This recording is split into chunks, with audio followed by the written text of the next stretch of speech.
Assalamu alaikum students. How are you all?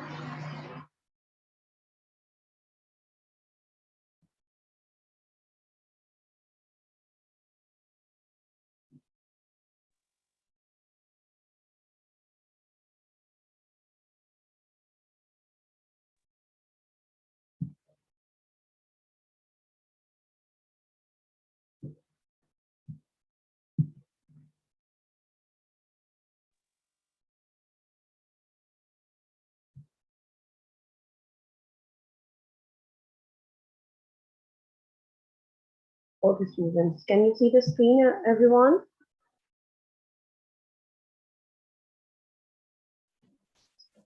Yes, ma'am. Okay, good.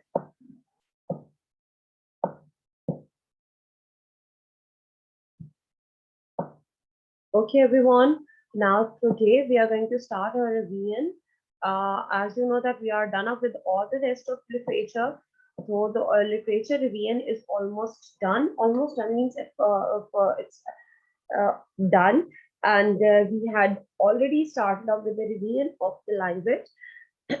So for the upcoming board examination, we are going to revise the parts of speech today. We are going to start off with the revision of all parts of speech. So I just want everyone to be attentive, to attend the lecture. And before starting with the lecture, kindly please mark your attendance in the chat box. And if you have any queries during the lecture, you can ask me through the chat box because you don't have the option to unmute yourselves. So you can ask me the questions through the chat box. Got it, everyone? The instructions are clear to everyone. That's good. Okay, students, let's start our lecture of parts of speech today. How many parts of speech do we have?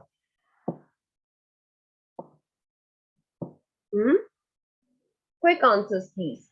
I should and don't be lazy.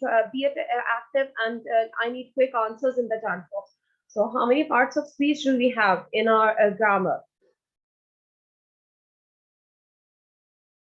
8. That's good, Noor. The answer is from Noor. So, before starting with the parts of speech, let's discuss that what are parts of speech.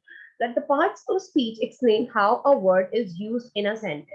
That it tells us about the function of any word in a sentence. That what is the function that a word is performing in a sentence. These terms are called parts of speech. There are 8 main parts of speech. Basically, some grammarians believe that there are 8 main parts of speech, but some grammarians add articles in it as well. But we are going to with the 8 main parts of speech. We are going to give articles a separate grammatical status. So there are 8 main parts of speech, also known as the word classes. Number 1, nouns, pronouns, adjectives, verbs, adverbs, prepositions, conjunctions, and interjections. You must have remembered all the names, that you knew all the names, that what are the names of these parts of speech. Most parts of speech can be divided into subdivisions. The basic thing is the subdivisions, that what are the subdivisions of each parts of speech, because in your paper MCQs, as you know that 40% of your paper MCQs as written in your policy guideline, that is pasted in your notebook, that most of your paper, 40% of your objective paper will be made from your parts of speech and from the subdivisions of each parts of speech. Okay, let's move on to the subdivisions of these parts of speech. Number 1 is noun. What is a noun? Can anyone tell me?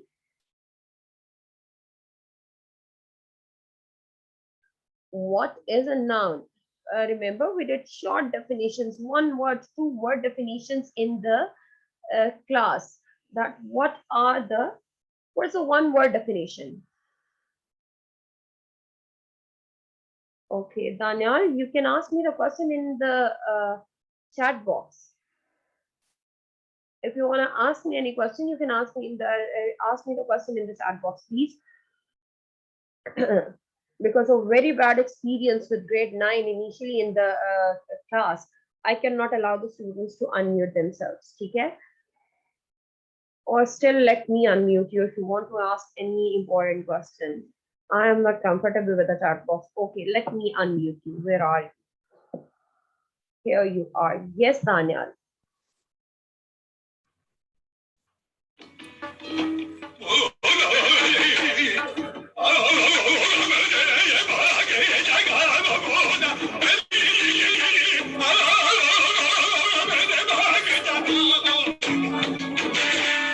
Okay, thank you, Daniel, for your question. Thanks a lot for your question. Anyways, okay, students, let's move on to the next. That what is a noun? Nouns are the naming words. Basically, nouns are naming words.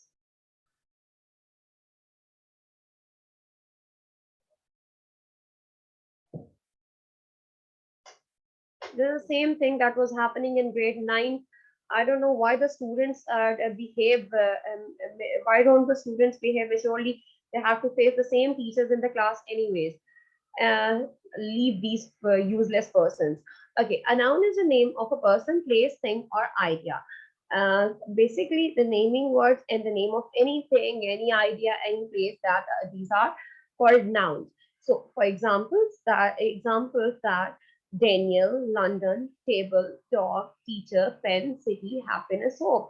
That Daniel is the name of the person, London, a name of a place, table, a name of a thing, animal, and a name of a designation. So, and hope, the name of an idea, happiness, a name of a feeling. So, the name of any person, anything, any idea is called a noun.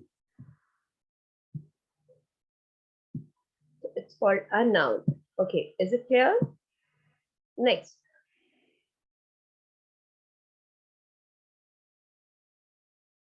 Okay, now we have five subdivisions of noun. Five subdivisions. The five subdivisions of nouns are proper noun, common noun, collective noun, material noun, and abstract noun. So got it? Okay. So we have five subdivisions of noun. Number one, we have common nouns. That the common nouns are used to name a common general type of a person, a place, or a thing. That we use these names commonly for people, things, anything. So, for example, the girl. If we name a girl, for example, if we name a girl Alia, that would be proper. The common noun of that Alia would be girl. Same is the case with city. The proper noun would be London, and the common noun of that London, a proper noun would be city. Same as similarly, animal, friend, house, food. These are all common nouns. Now, proper nouns. Proper nouns are used to name a specific person, place, or thing. In English, proper nouns begins with a capital letter. Proper nouns always begins with a capital letter. This is a mistake you people commit in the punctuations as well. You people don't start proper nouns with a capital letter, and in most of the papers, the mistake that I have noticed is that the personal pronoun I is a proper noun. So you have to write I with a capital I. Most of the students, they write I with small I. So please make it clear that while punctuating, while doing the punctuation questions, you should be careful for writing the proper nouns with capital letters. And while writing anything, you should do it with I. Okay. Examples of proper noun are John, London, Pluto, Monday, France. As we have discussed in common nouns as well, that John may be the proper noun, is the name of any person. It's the name of a specific person, and the common noun for John would be boy. London is the name of a particular city, and the common noun for that would be city. Pluto is the name of a planet, and the common noun would be planet. Okay, got it, students? The things are already the things have already been discussed in the class, revised. It's just a revision, and after revising the parts of speech for 2 days, we'll have a test inshallah. Okay, sorry.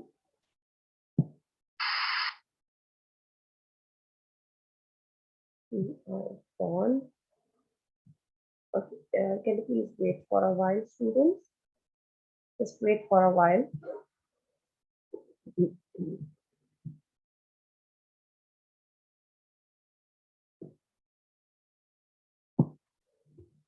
We were going to discuss collective noun.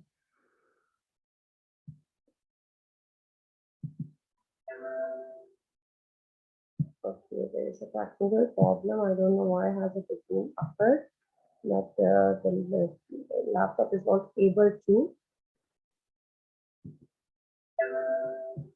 read the PPT. I don't know what has happened. Anyways, we were discussing collective noun. What are collective nouns? In the meanwhile, I'm opening it. We can discuss it. That what are collective nouns? Collective nouns are basically the collections of collective nouns are basically the collection of common nouns. Common nouns, the collection of common nouns. For example, soldier. Soldier is a common noun. Soldier is a common noun. So the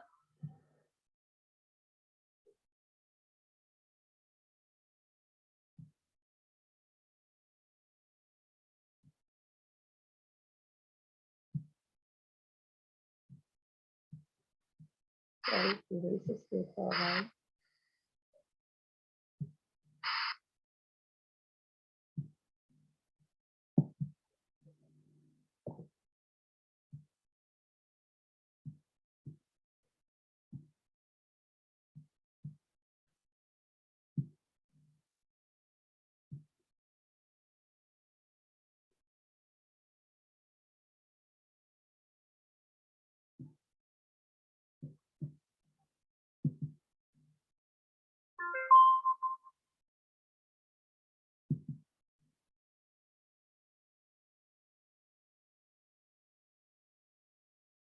Okay, now it's start.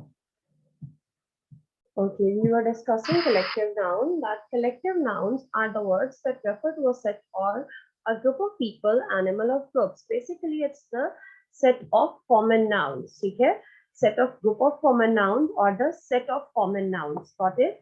So, for example, staff. Staff means a group of members of any faculty. For example, the teachers. The teachers, a group of teachers is called a staff. Teacher is a common noun.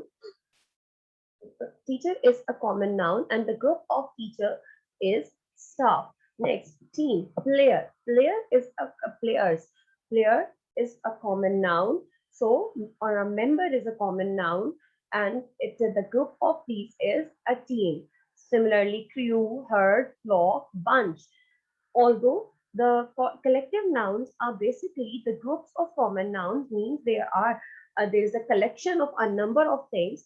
For example, bunch or a flock of sheep. That there are a number of sheep, but still one thing that is very important, that collective nouns always take singular helping verb.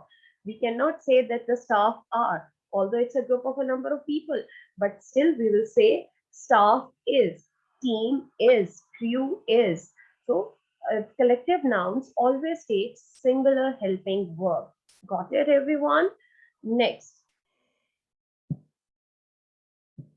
Next is abstract noun. Abstract nouns are the nouns that have no physical existence and are not concrete.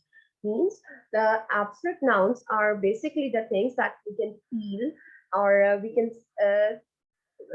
cannot touch. These are not concrete things. They don't have any physical existence or physical shape.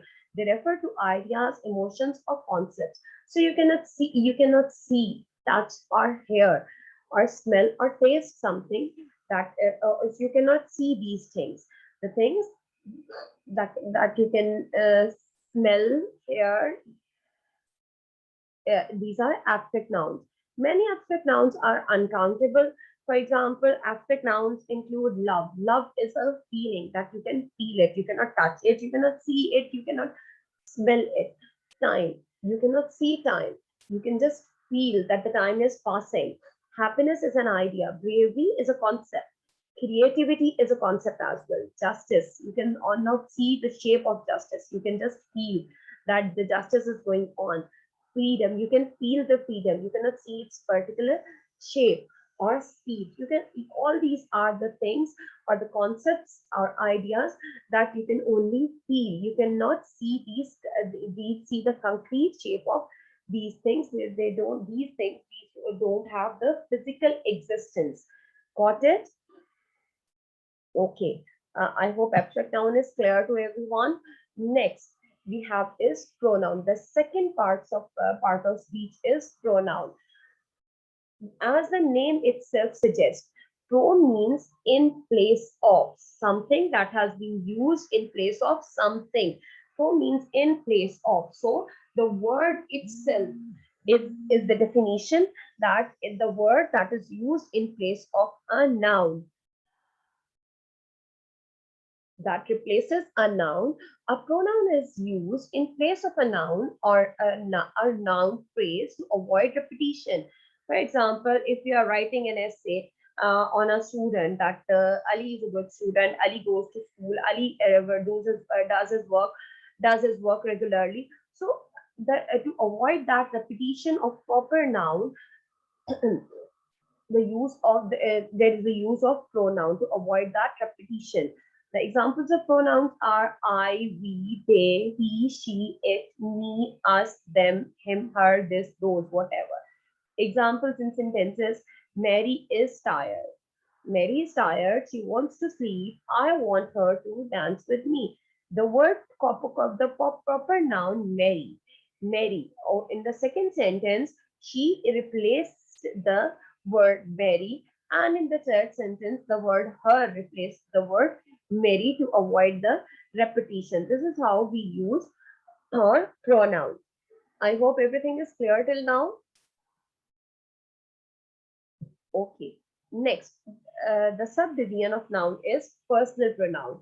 Personal pronouns, what are personal pronouns? Personal pronouns are used to refer to the person speaking, or to the person spoken to, or the person, place, or thing spoken about.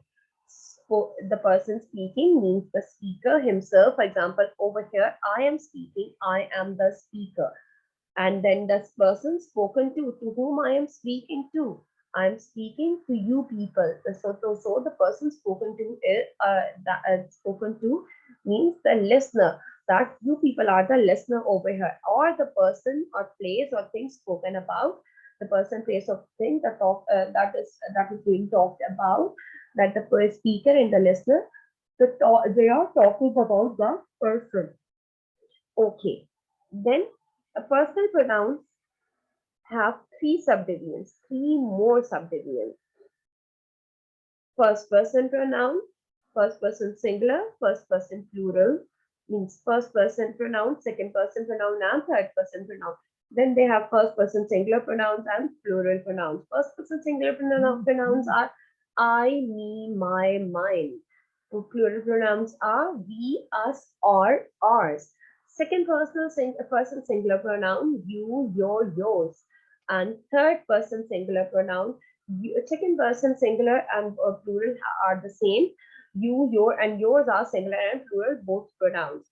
Third person singular pronouns he, she, it, him, her, his, her, hers, its. Okay. Then third person plural pronouns are they, them, their, and theirs. So the first person pronoun I, me, my, means these are the C words that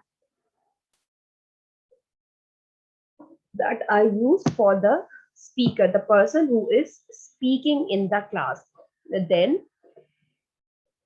person for plural pronouns, if the person is talking on behalf of a group or on behalf of a team, so they will use first person plural pronouns. And then second person pronouns, for example, if I am talking to you people over here, so I will use the pronoun of you for all of you. So second person singular and plural pronouns is same.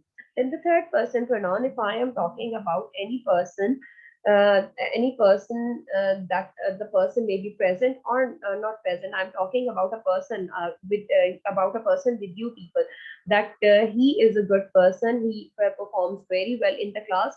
So the person talked about or the person spoken about is the third person pronoun. I hope everything is clear till here.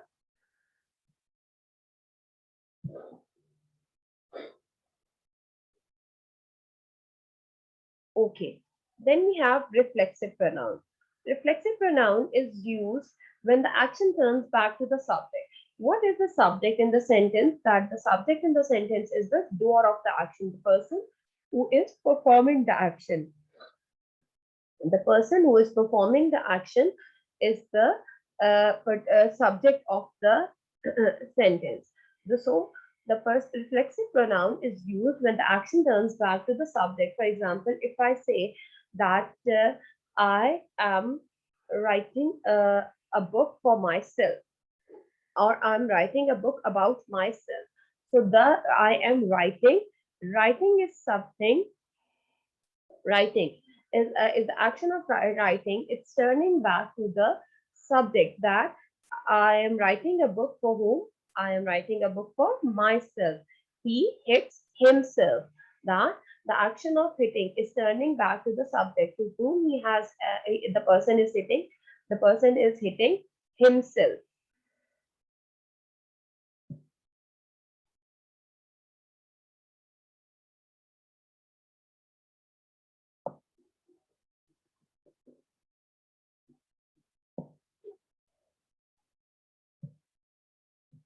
Okay. Next we have is the next, demonstrative pronoun. A demonstrative pronoun is used to point out a specific person, place, or thing. A demonstrative pronoun, demonstration. What is the meaning of demonstrate? That we are demonstrating a thing that is present in front of us, that we are just pointing a thing that is just present in front of us. For example, if we say this is the book I was talking about, so the book that is in front of me, or that is the book I was talking about. So the we demonstrate, we point out that thing. So we have just four demonstrative pronouns: this, that, singular pronouns, and those, these are plural pronouns. Okay, this, that, singular pronouns, and these, those are plural pronouns. These are demonstrative pronouns. Next we have is relative pronoun. A relative pronoun is used to relate back to a noun already mentioned in a sentence. Relative. Relative means that it relates something with something with some other thing, someone with something, or something with another thing. So relative pronoun relates back to a thing that is already mentioned in a sentence, a noun that is already mentioned in a sentence. The examples of relative pronouns are who, whom, whose, that, which. For example, in a sentence, this is the house in which I was living. This is the house in which I was living. Which is the relative pronoun, and it is relating back to the noun house that has already been mentioned in the sentence, that this is the house uh, in which. In which means that we are again talking about relating back to the house that has been mentioned in the sentence. Okay. I hope that till now everything is clear. So the time of the class is going to be over. We'll discuss the remaining things tomorrow, inshallah ta'ala. And kindly, students, please mark your attendance in the chat box before leaving the class, because this attendance will be calculated. Got it? So please, before leaving the class, before I am going to end the class, please mark your attendance in the chat box, everyone, because your attendance will be marked from the chat box. Your chat will be saved on my computer, and I'll mark your attendance from that. Everyone, please mark your attendance. Okay, students, that's all for today.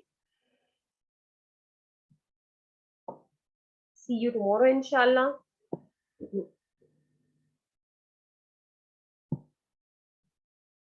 See you tomorrow. Okay.